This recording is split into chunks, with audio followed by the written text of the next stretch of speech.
Assalamualaikum warahmatullahi wabarakatuh. Kali ini kita akan mempelajari di materi uji komparatif atau uji perbandingan.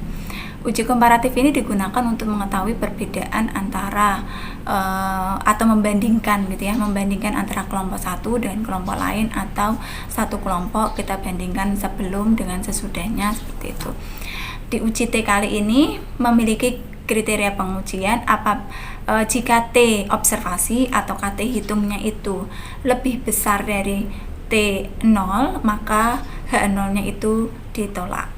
Ketika T observasinya kurang dari T tabel, maka H0 diterima. Atau jika signifikansinya kurang dari alfa 0,05, maka H0 itu ditolak, dan sebaliknya gitu ya.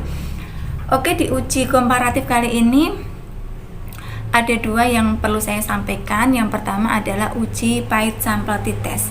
Uji paired sample t-test ini ketika kita memiliki desain eksperimen, yakni pre-post test design, di mana kita mengambil satu kelompok untuk responden penelitian kita lakukan eksperimen gitu ya. Kita bandingkan antara pre dengan post testnya, pre dengan post testnya, oke ya. Yang kedua adalah uji independen sampel t-test, di mana uji independen sampel t-test kali ini itu digunakan ketika kita memiliki desain eksperimen yang mungkin bisa pre post test control group design ya. Jadi ada kelas kontrolnya, atau post test only control group design. Jadi hanya post test yang kita analisis gitu ya, post test yang kita analisis. Untuk di independent sample t-test kali ini, jadi kita bereksperimen dengan dua sampel atau dua kelompok kelas eksperimen, kelompok kelas kontrol. Jadi kita bandingkan post test semuanya, yang disebut dengan post test only control group design. Tapi ketika kita punya desain eksperimen pre post test control group design, berarti kita bandingkan dulu pre post testnya bagaimana, nanti kita bandingkan di antara dua kelompok itu gitu ya. Untuk lebih jelasnya kita bisa simak video tutorial di uji komparatif berikut ini. Kita lanjut untuk di analisis komparatif ya. Analisis komparatif ini untuk mengetahui perbedaan atau perbandingan dari dua variabel atau lebih. Nah, bisa disebut dengan t-test. Nah, jadi kalau Anda semua nanti ketika project proposal Anda atau project ketika menyusun laporan itu di analisis data, atau judulnya itu efektivitas penggunaan media pembelajaran A dalam meningkatkan misalkan speaking, reading, dan lain sebagainya, misalkan itu, atau efektivitas model pembelajaran atau metode pembelajaran apa yang akan kita ketahui apakah ada peningkatan ataukah tidak. Nah, saya langsung ke tes T ini untuk sampel yang berkorelasi. Sampel berkorelasi itu ketika kita menemukan desain eksperimen yang memiliki yang Anda ambil hanya satu subjek atau satu kelompok. Kalau satu kelompok berarti kita harus membandingkan antara pre-test dan post-testnya gitu ya, pre-test dan post-testnya. Jadi satu kelompok itu pre-testnya dapat skor berapa, post-testnya dapat skor berapa, kita bandingkan. Nah, ini kalau menggunakan pre-post test design gitu ya, pre-post test design. Nah, saya langsung ke contoh yang ini. Jadi kita inputkan datanya dulu seperti ini, input data, kita kasih variabel name di variabel view-nya, ini adalah pre-testnya, ini adalah post testnya, kita bandingkan. Desimalnya boleh kita decrease karena ini bilangannya adalah bilangan bulat gitu ya. Kemudian kita analyze, kita ambil yang compare min. Compare itu membandingkan, compare min yang paired sample t-test ya. Oke, kita pindahkan pre, kemudian post testnya juga kita pindahkan. Nah, seperti ini, option continue. Oke, nah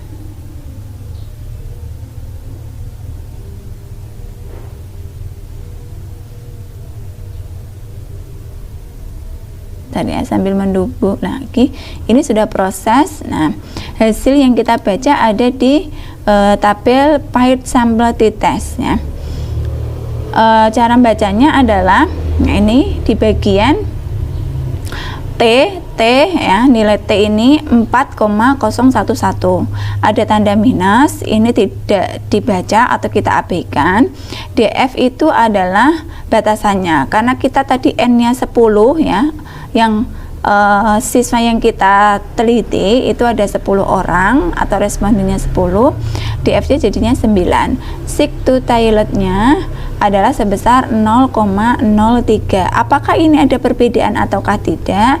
Maka jika, nah ini ya, jika nilai signifikansinya ini kurang dari 0,05 ya, kurang dari 0,05, maka ada perbedaan. Nah, karena di kriteria pengujian hipotesisnya bahwa H0 itu tidak ada perbedaan, HA itu ada perbedaan. Nah, dikatakan ada peningkatan ataukah tidak jikalau nilai signifikansinya ini kurang dari alfa 0,05 gitu ya. Nah, kita baca dari hasil analisis ini. Nah, interpretasinya, T observasinya itu menunjukkan 2,26 menunjukkan 4,011 ya, 4,011 itu lebih besar dari T tabel. Kita cari tabel yang T ya, tabel T untuk signifikansi 5% yakni 2,26. Nanti Anda cari aja lewat web gitu ya, tabel T gitu yang diambil. Nah, coba saya tunjukkan sebentar.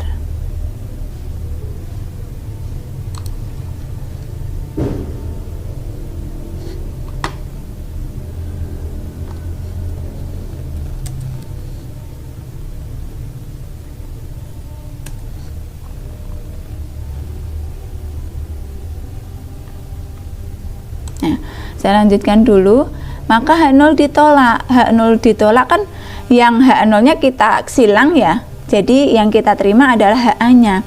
HA itu kan tadi ada apa namanya? Ada peningkatan atau ada perbedaan antara pre sama post test gitu.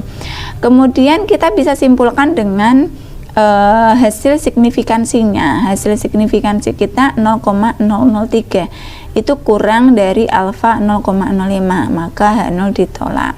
Jadi simpulannya adalah terdapat perbedaan yang signifikan antara perlakuan sebelum dan perlakuan sesudah kursus gitu ya. Perlakuan sebelum dan sesudah. Nah, ini saya carikan tabel T.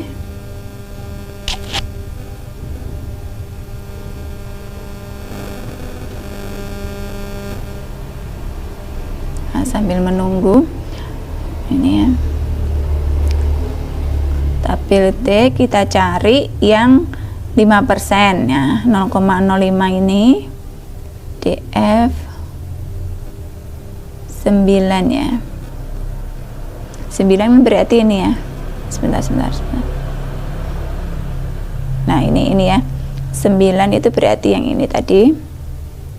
Nah ini 2,26 ya. Nah ini 2,26 ini. Oke, ya itu jadi Anda ambil untuk menguji kriteria itu bisa pakai T tabel, bisa pakai nilai signifikansi. Jadi nanti ketika Anda menyusun hasil penelitian itu bisa dimunculkan keduanya gitu ya.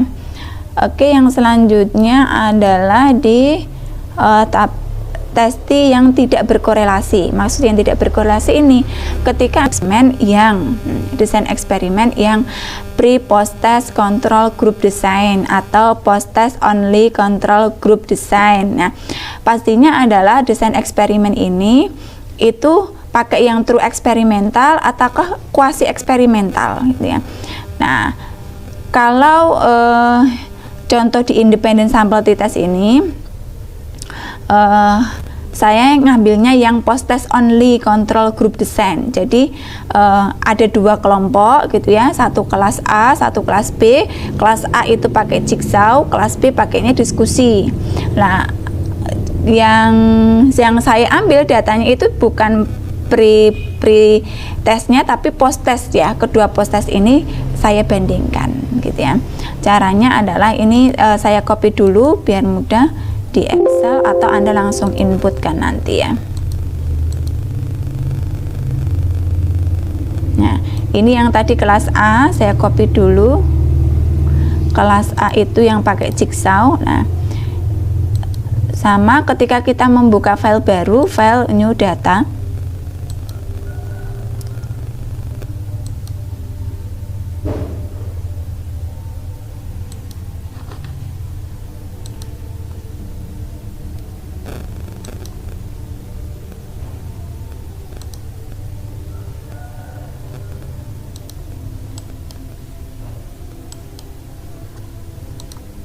Nah, ini adalah metode 1 ya. Metode 1 adalah seperti contoh itu jigsaw. Nah, jadi cara inputnya seperti ini, bukan lagi kayak tadi yang paid sample t-test gitu ya.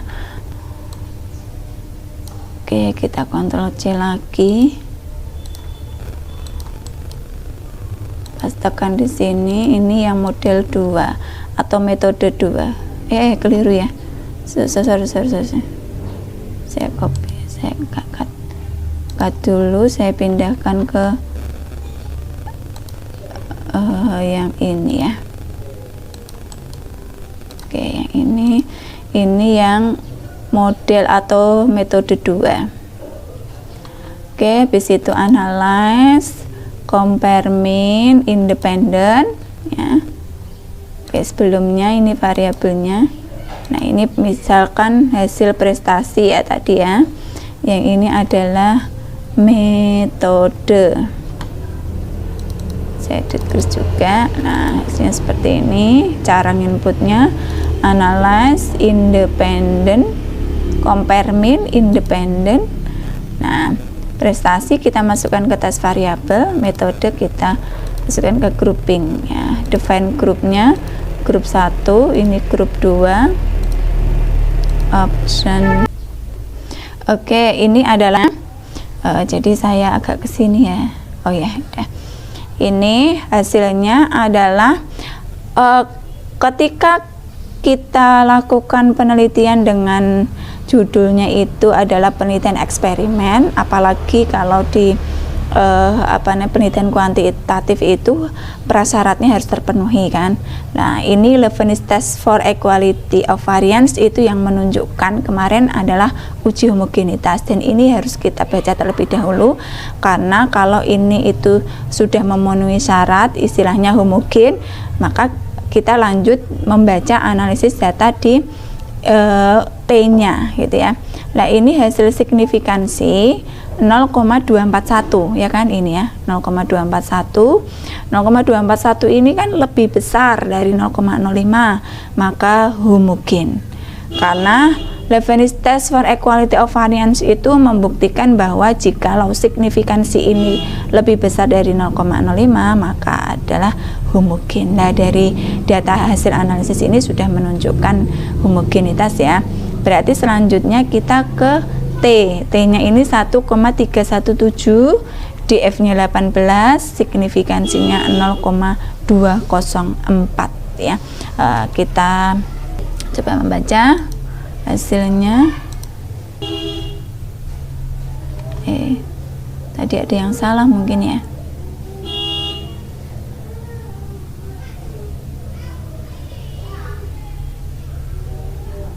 Output independent sample t-test. Nah, jika nilai probabilitasnya lebih besar dari alfa 0,05 maka H0 diterima, kalau lebih kecil maka H0 ditolak. Nah, ini tadi sudah menunjukkan